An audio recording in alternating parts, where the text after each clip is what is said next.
It was a gift from my husband that I received a wedding dress that cost $15,000. But on the day of our wedding, his mother, who was envious of me, surreptitiously lit it on fire. I was so taken aback that I collapsed to the ground. It was my husband, Aidan, who rushed to the scene and extinguished the fire, thereby saving my life. However, what transpired after that was something that she had not anticipated happening. I devised the supreme form of retribution. I am still able to recall the very first time that I came into contact with Aidan. Suddenly, it seemed as though time had slowed down, and everything else vanished. It was only him that I could see. In addition to being tall and charming, Aidan Gillen, a professional rugby player who was 30 years old, has a smile that could make any room brighter. The fact that he was attractive was not the only thing that drew me to him. It was the manner in which he dealt with me. Aidan was wonderful, he was kind with me, and he made me feel unique in a way that I had never experienced before. I was 29 years old at the time, and I was working in the city of Boston as an office assistant. My life was uncomplicated and unchanging. I had a lovely family, a wonderful job, and a group of close friends, but I always had the feeling that something was missing. It turned out that Aidan was the person in question. Our first encounter was at a gathering hosted by a friend. I was hanging out with a handful of coworkers at the time, while he was there with his friends from the national rugby team. This instant connection was something I felt from the time we started chatting to one another. There were a lot of things that we had in common, including our desire for experiencing new things and going on adventures, as well as our opinion that family is very important. As a potential mate, Aidan was all I had hoped for and more. In a short amount of time, our relationship flourished, and we were inseparable. Our conversation covered everything, including our plans for the future together. Before this, I had never been in a relationship in which I felt valued and loved to such an extent. When I was with Aidan, I had the impression that I was the most important person in the entire world. Soon after, we began discussing the possibility of getting married. It was like a dream that came true, and I couldn't wait for the day when we were going to get married. As a result of the fact that Aidan was everything I had ever desired, I believed that nothing could harm our happiness. On the other hand, every relationship has its difficulties, and ours arrived in the form of Miriam, an individual who is his mother. A few times prior, Aidan had brought her up in conversation. In spite of the fact that he spoke with courtesy, there was always a trace of stress in his voice whenever he discussed her. Until I met her, I didn't give it much thought. At least, that's how I felt. When I first encountered Miriam Gillen, I was able to meet her in person. She was a woman who was in her early 60s and presented herself in a forceful manner. In addition to having sharp features and nicely styled hair, she possessed a chilly personality that made me feel apprehensive. As soon as I laid eyes on her, I was struck by a peculiar shiver. Although she did not behave in an impolite manner, there was something about her that made her appear remote and perhaps judging. My irritation stemmed from the fact that she did not make me feel welcome. "I'm glad you could finally meet my mother, Taylor," Aidan said, trying to break the awkward silence during our lunch together.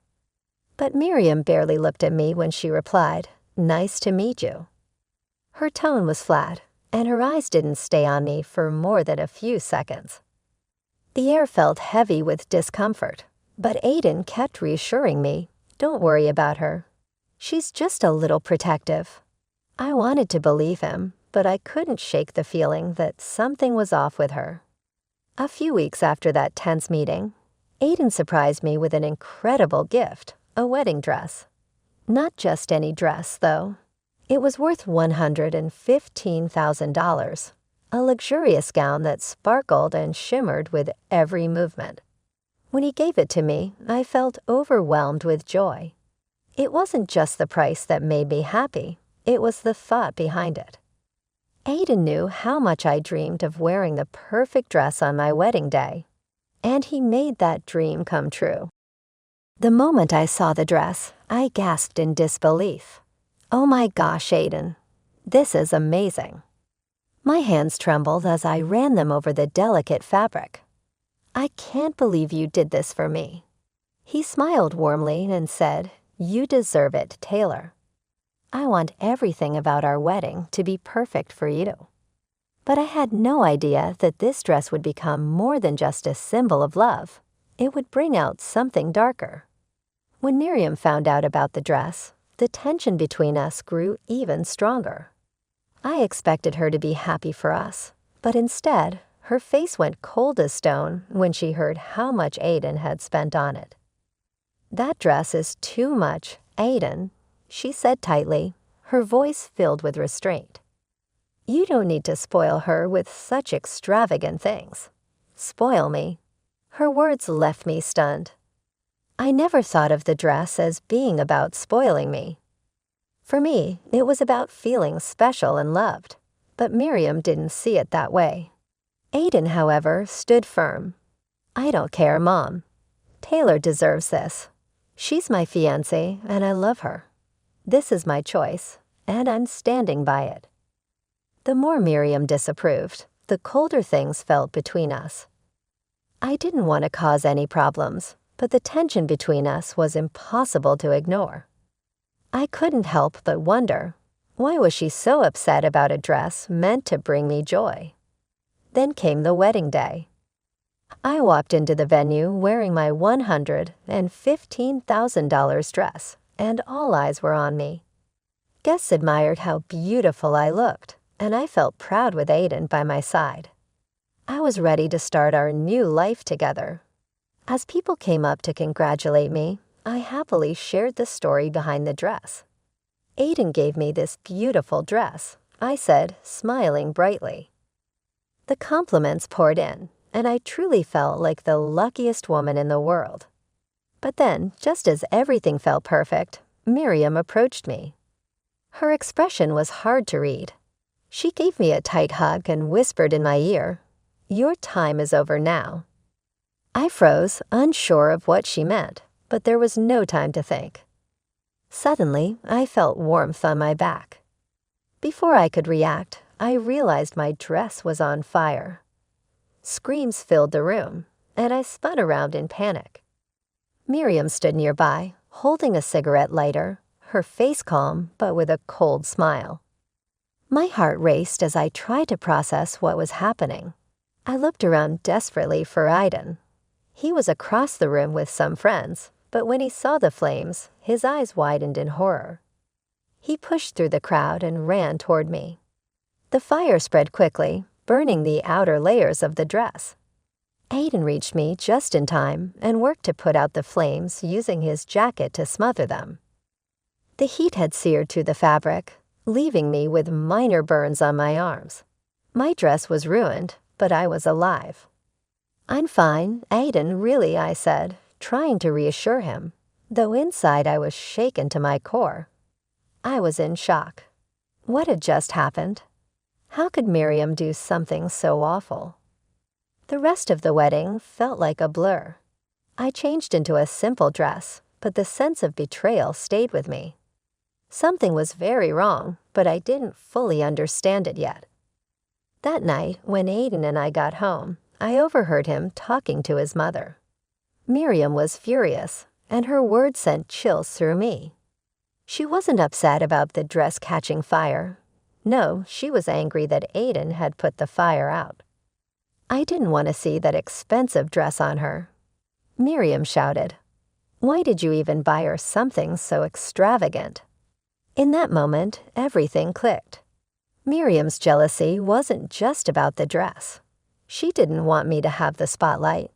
She didn't want Aiden to love me more than her. I had been so blinded by love that I hadn't seen it sooner. Her coldness, her passive-aggressive comments. It all made sense now. That night, as I lay in bed, I made a decision. I couldn't live like this anymore. I couldn't let her control our lives. Aiden loved me, but it felt like he was trapped in her grasp. I had to take control. That was when I decided to start my journey of taking back my power. Though I knew it wouldn't be easy, this was just the beginning. The days after the wedding were a blur. I kept replaying everything in my mind. The fire, the ruined dress, Miriam's cruel words. It was hard to believe that someone who was supposed to be family could do something so terrible.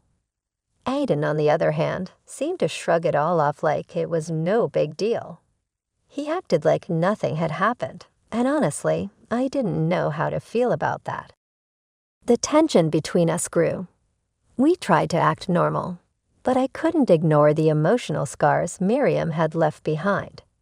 The burns on my arms were nothing compared to the hurt inside. Aiden tried to be supportive, but it felt like I was carrying all the emotional weight in our relationship. About a week after the wedding, we were sitting on the couch together. I could tell something was bothering him. He kept glancing nervously between me and his phone. Finally, he spoke up. "Taylor, we need to talk about something." My heart skipped a beat. I already had a feeling about what it was. "Is this about Miriam?" I asked, trying to keep my voice steady. He looked down at his hands, avoiding my eyes. "I've been thinking a lot about my mom and how she's been acting," he said quietly. "I know she's upset about the dress, and I just want you to understand she's not used to sharing me with anyone. It's hard for her." A knot tightened in my stomach. Was he seriously defending her behavior? Could he not see how toxic his mother was? I stared at him, feeling a wave of frustration. "Aiden, it's not just about the dress," I said, my voice trembling. "It's about everything, the way she treats me, the way she makes me feel worthless. That's not normal." He finally looked at me, his expression soft. I know, and I'm sorry. I really am, but she's my mom. I can't just cut her off like that." "Why not?" I asked, my frustration spilling over. "She's been controlling you your entire life, and now she's trying to control our relationship. Why are you so afraid of her?" Aiden flinched at my words. "I'm not scared, Taylor. She's been there for me my whole life. She's my family." Tears welled up in my eyes. "And what about me? Am I supposed to just accept her mistreatment because she's your family? Am I supposed to let her treat me like I don't matter?" He fell silent, his face conflicted. I knew he was trying to make sense of it all, but it wasn't enough. The more I thought about it, the more I felt like I was losing him to a woman who wouldn't even respect me as his partner. The next day, I overheard another conversation. This time, I wasn't trying to eavesdrop. It just happened. I was walking through the house when I heard Aiden and his mother talking in the living room. I froze when I heard Miriam's sharp, angry voice. "You really let her get to you, didn't you? Miriam's bad. You let her ruin everything. The dress, the wedding. She doesn't belong in our family. She's just a distraction." Her words hit me like a slap to the face. I couldn't believe what I was hearing. Miriam's jealousy ran so deep that she couldn't stand the sight of me with her son. And Aiden, he didn't say a word. He didn't defend me. He didn't stand up for me. "Mom, please," Aiden finally said, his voice strained. "Stop. I'm trying to make this work. I love Taylor, and I love you." Miriam's tone turned icy. "I've always been your priority, Aiden. And if you really think she's the one for you, then why did you give her such an expensive dress? Why would you spoil her like that?" I felt my heart sink. It was clear to me now, this wasn't just about a dress or a wedding. Miriam didn't want me in her family, and Aiden didn't know how to choose between us. A surge of anger rushed through me, and I couldn't hold it back. I walked into the living room, my face flushed with emotion. "Why do you care so much about a dress?" I demanded, my voice trembling with frustration. "Why does it bother you that Aiden loves me?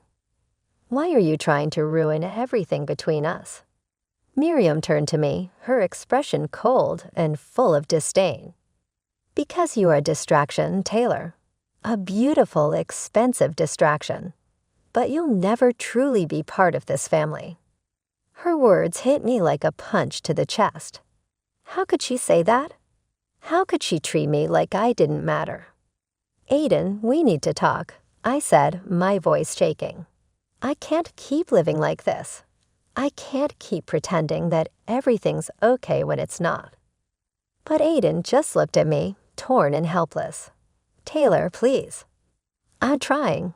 You don't understand. This is hard for me."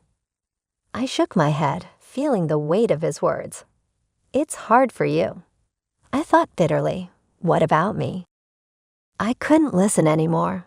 I needed to get away, from him, from Miriam, from all of it.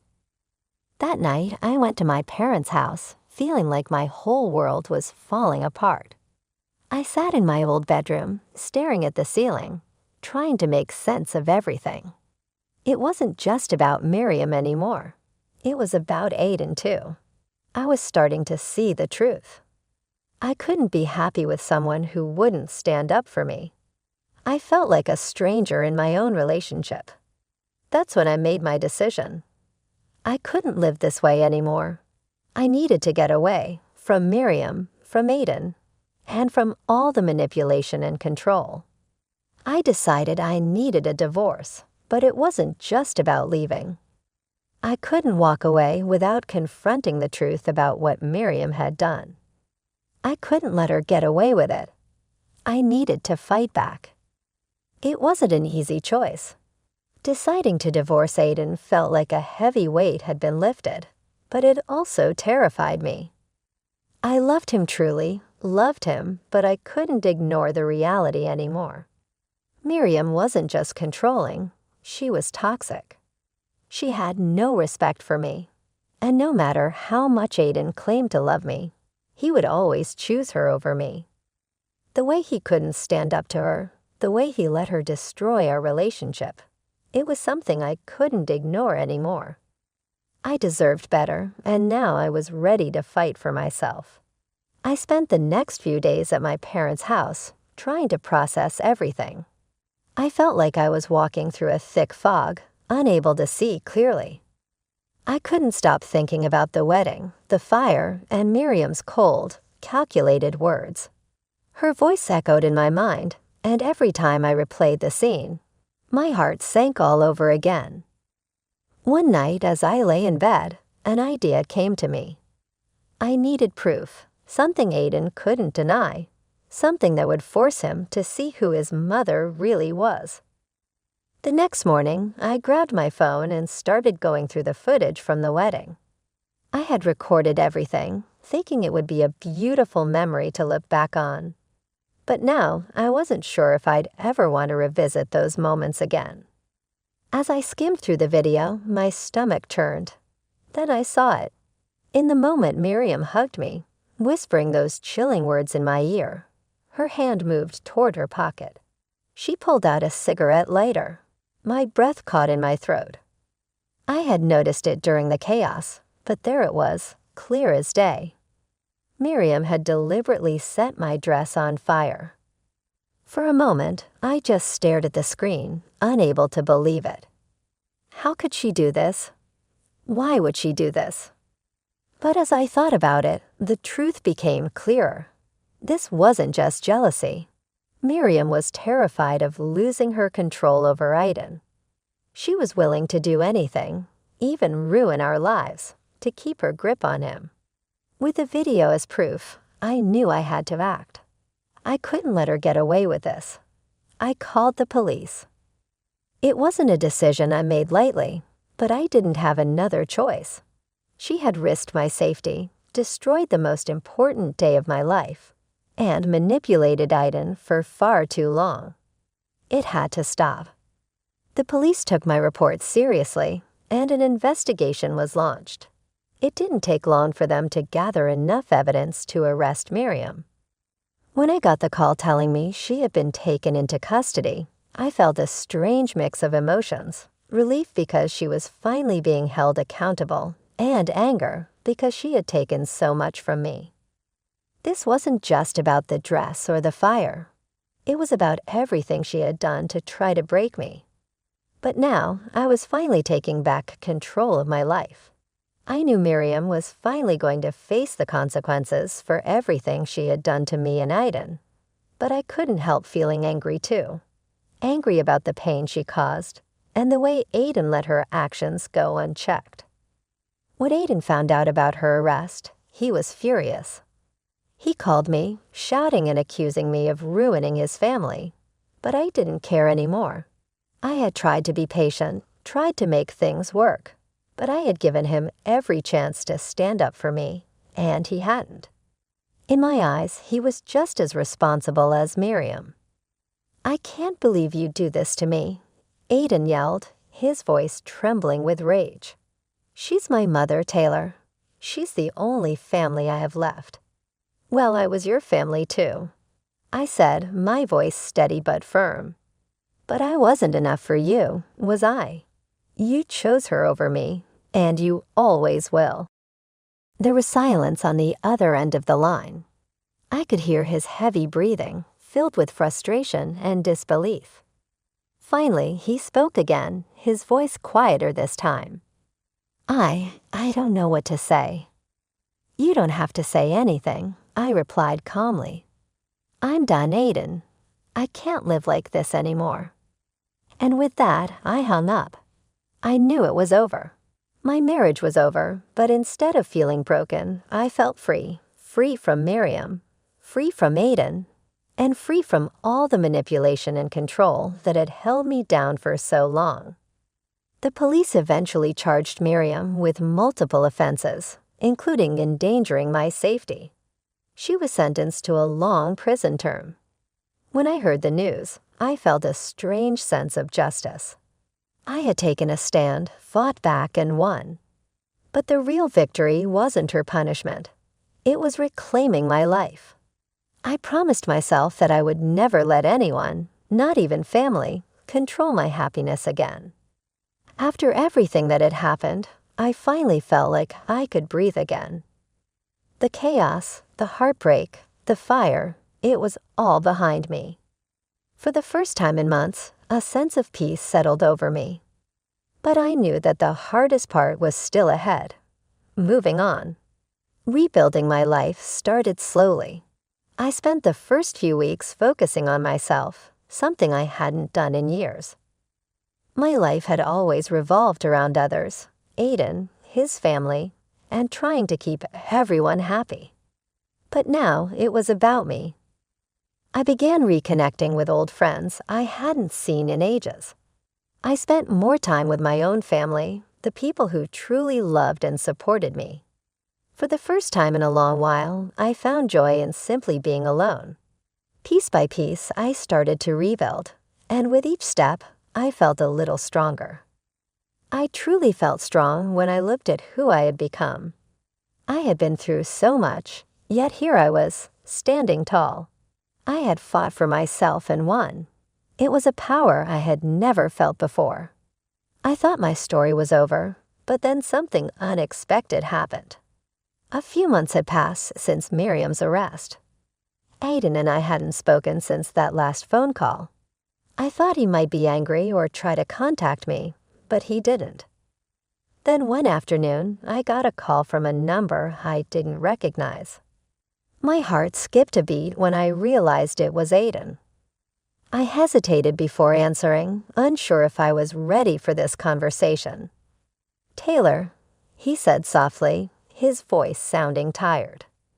"I've been thinking about everything, and I know you probably won't forgive me, but I need to apologize. I didn't see it back then, but I see it now. I was blind to what my mom was doing. I should have stood up for you. I'm sorry." I didn't know how to respond. My heart felt torn. Part of me wanted to yell at him for everything he had put me through, but another part of me just wanted closure. "I don't know if I can forgive you, Aiden," I said, my voice steady but full of emotion. "You had so many chances, and you chose your mom over me every single time. I'm not going to let that happen again. I've moved on." There was a long pause. I could hear him breathing on the other end, like he was trying to find the right words. "I understand," he said quietly. "I just want you to know that I've changed. I see now how wrong I was. I'm sorry for everything." I closed my eyes, feeling the weight of his apology, but deep down I knew it wasn't enough. He had failed me when I needed him most, and now I was stronger because of it. In a firm tone, I said, "Goodbye, Aiden," and my tone was calm and confident. "Take care of yourself." It was over in an instant, just like that. This was the last chapter of that period of my life, and it was now over. I had liberated myself from the man with whom I had once imagined spending the rest of my life, from the family that had never welcomed me, and from a life that had been preventing me from fully realizing my potential. Although life was not without its flaws, the fact that it was mine was sufficient. Once more, I was not going to give someone the power to govern my life. No one, not even Miriam. Anyone. The strength of a woman who was willing to fight for herself was something that she never understood, despite the fact that she was quite manipulative. As time went on, I resolved to concentrate on my own contentment, investing my time and energy into my job, discovering inner peace, and engaging in activities that brought me genuine happiness were the things I focused on. After gaining this knowledge, I realized how vital it was to advocate for myself and to never let the envy or control of another person to constitute my identity.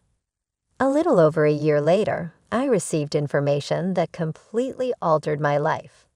I was carrying a child. It came as a surprise, but it brought me a level of happiness that I had never experienced before. The plan was for me to become a mother. I had made up my mind that I would bring up my child in an environment where love, respect, and happiness were prioritized above all else. That day, when I told my parents, is still fresh in my mind. Upon hearing the news, my mother's face lit up with delight, and I could see the pride that she appeared to be feeling in her eyes. She was aware of everything that I had been challenged with and how far I had progressed. I had reclaimed my life, and I was at last constructing a future that would be governed by my own specifications. As I sat with my family and the man who had become my true partner, someone who loved me for who I was and respected me for who I was, I realized that I had made the correct decisions. The events of my past will forever be a part of my narrative, but they no longer serve to define who I am. I had no restrictions. I had prevailed in my struggle, and now I was enjoying the life that I had always envisioned for myself.